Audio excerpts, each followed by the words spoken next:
Well, hello, Donald's Creek. Welcome to day 24 of 31 days in Proverbs. So happy that you came along with us. How about we hop right into some observations on Proverbs 24?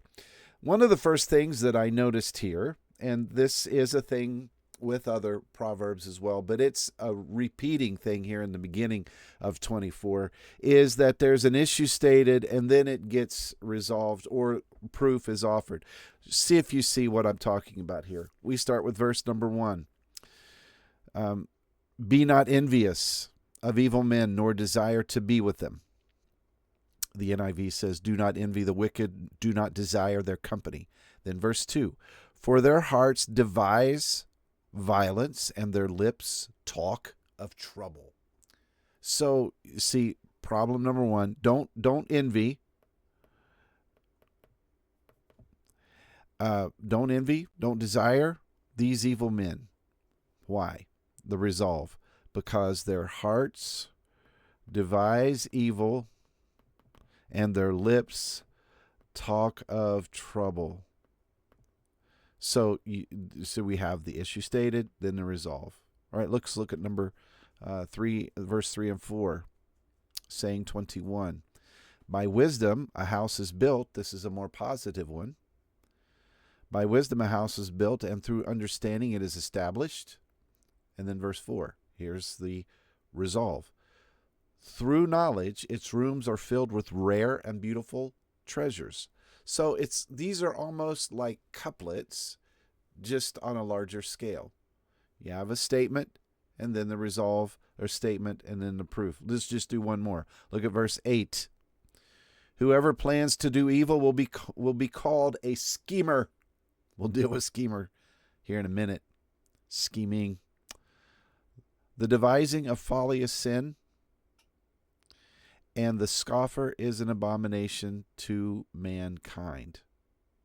So you see here the scheme that's more clearly stated in the NIV. The schemes of the folly are sin, and people detest a mocker. So you have the schemer and the resolve, the scheme. The scheme is sinful. The scheme is folly. And people don't like that. We don't. I don't. Get hacked a couple of times. I've been very fortunate. I believe it's only happened to me once. But there are people who have lost entire fortunes because of schemers who sit around all day long trying to find a way to defraud you of your money and making it difficult for you to get it back. But it happens. It happened to my daughter when she was in high school. High school, y'all. She had a job. I'm not going to get into the story, but she lost a massive amount of money. Eventually, she got it back, but it took a couple of years to get it back because someone was a schemer. Number 24, chapter 24, verse 8 and 9. This is that easy money thing I'm talking about there. And I put a smiley face there. It got smileyed. But this is serious. But these are these schemers that we're talking about. This is a serious thing. The reason I put a smiley there is I look back at my college years, and my friends and I fell for this thing where the government had seized all this property, and not only was it seized property, but there was some military excess, and they were auctioning it off. And so this was during the Miami Vice days. Miami Vice was a thing where you see all these drug busts, and NBC made it so glamorous with Miami Vice.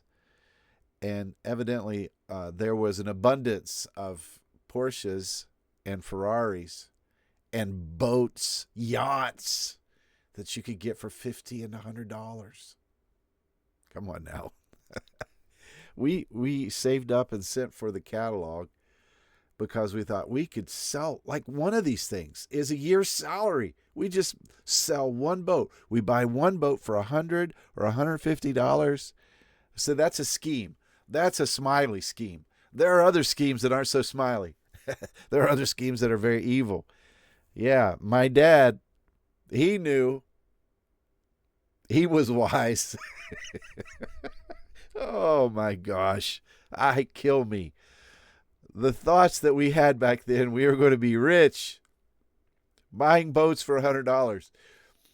And three 19-year-olds in Parkersburg, Marietta, Ohio, West Virginia, figure this out, which people from New York City on Wall Street never figured out.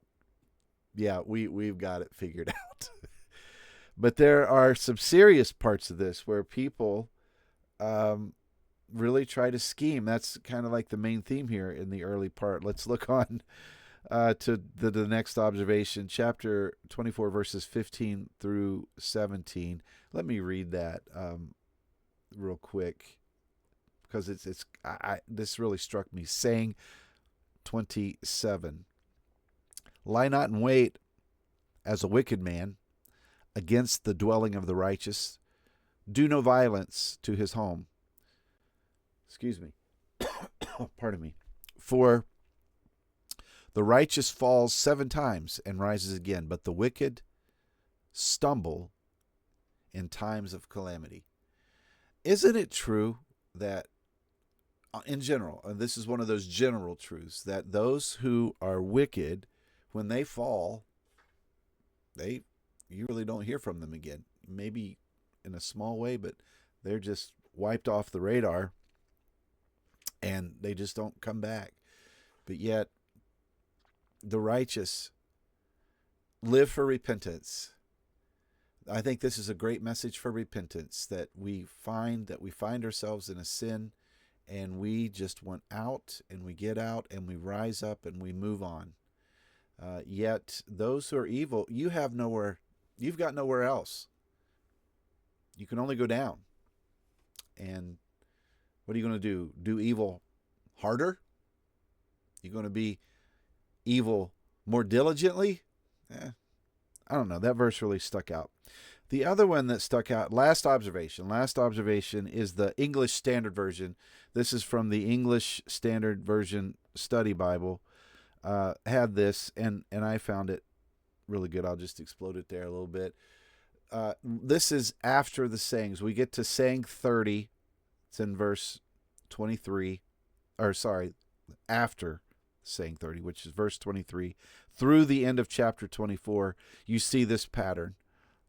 Justice in court, and then lessons for the home. Justice in court, and then lessons for the home. I thought that was fascinating. I wanted to point it out because I've hit that nail on the head a couple of times in our time together about getting a good study Bible. So when you're reading at home and doing your daily reading, your daily time in the scriptures, you come across something that's maybe difficult or challenging, the study Bible often helps. And it also not only helps in those situations, but it helps draw your attention to something maybe that you would not have seen, a question that you would not have had. You would have just continued to read, but this kind of stands out and say, hey, make sure you pay attention to this. This stands out. So, okay. Win, place, and show. Wisdom wins the day. There's more sayings about wisdom than any other thing. Work gets the place, and justice gets the show. Now for the 3 things. Let's look at verse number 21 here briefly. Fear the Lord and the king, my son, and do not join with the rebellious officials. So that leads me to ask, what about civil disobedience? Is there ever a time that a Christian should be disobedient to the governing authority, to the magistrate, and do it civilly? We have, for Pete's sake, we have a lot of protests today, which is neither here nor there.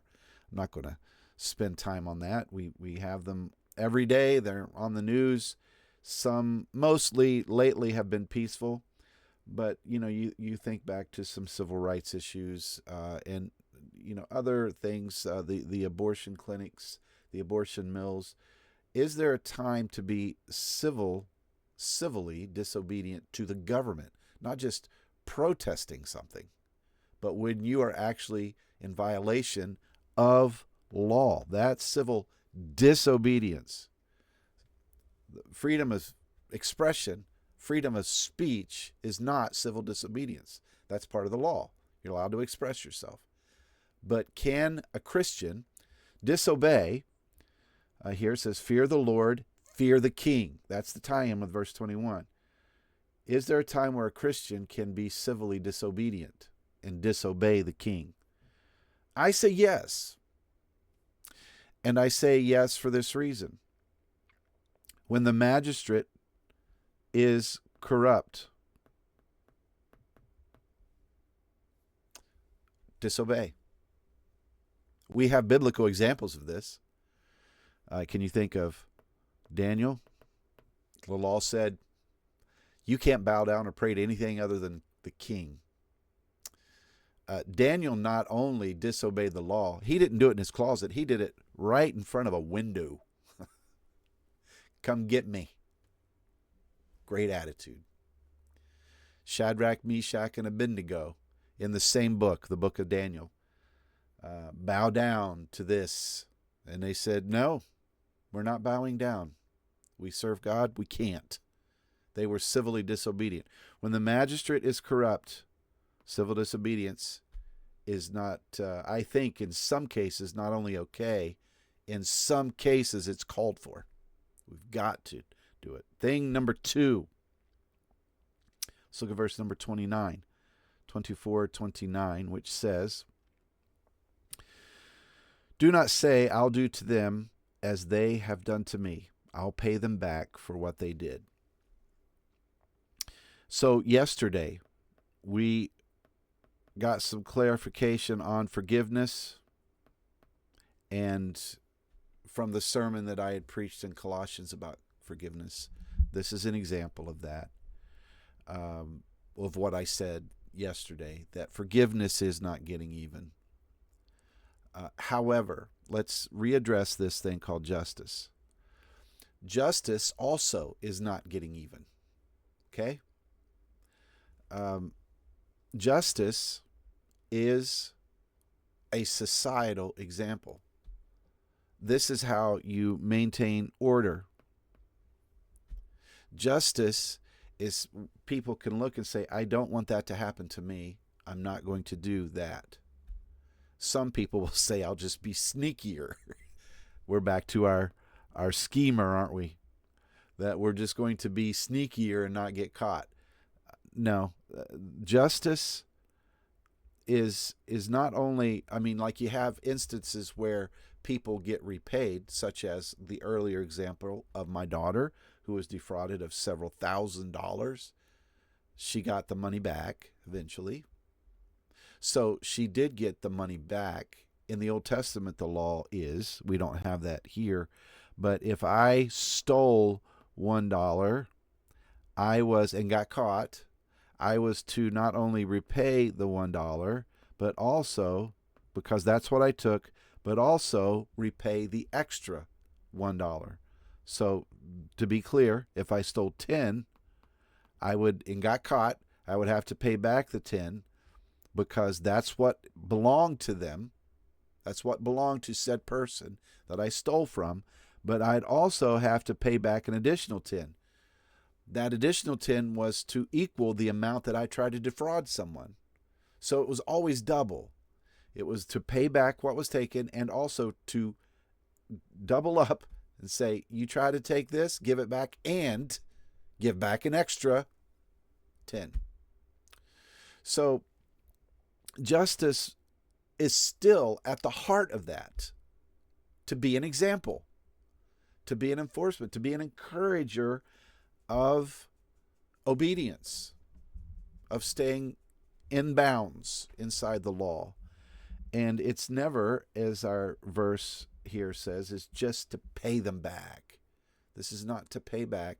It is a societal example. Thing number 3. Top tier advice I put. You know, if the fear of the Lord is the beginning of wisdom, was it in Proverbs? And if the passage about delight yourself in the Lord, and lean not on your own understanding, but in all your ways acknowledge him, and he will make your path straight. If that wasn't in Proverbs, I think this one might be number one. This is so powerful. And I think it hits a sweet spot because of the time, our culture that we're in. Observe. Let's read it. What is it? Verse number 32 here. The NIV. I applied my heart to what I observed and learned a lesson from what I saw.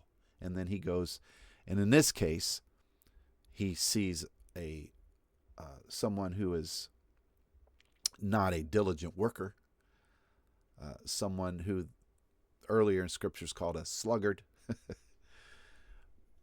But it can apply to so many things. Someone who's dishonest, someone who cheats, someone who schemes, someone who gossips, someone who's an alcoholic.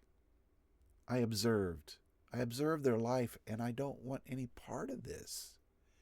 But we live in a time where we don't do a lot of observing. And I say this in general. I don't say this to Donalds Creek or anybody in this class. There are certainly people who come to mind that are observers. As I say this, I'm thinking of them right now. Maybe you are too. But people who observe, we live in this, social media age, and most of the time people, act or react immediately. They don't even wait. That, I got to get in the comment section right now. I'm going to comment on this. We're so quick to not observe. How about we just watch? Learn. Give ourselves some time to react. We can still react. Observing, verse number 32, I applied my heart to what I observed and learned a lesson. Learning the lesson and observing is a reaction. Top tier advice. Observing is a reaction. It's just one you're going to take things in. Oh, what a great proverb. All right, that does it for today, day 24. We're just closing in real quickly on day 31. Aren't you amazed at how quick this has gone by? Well, thank you for coming with me. How about we do it again tomorrow? I will be here. I will be ready. Have a terrific rest of your day, and may God bless you.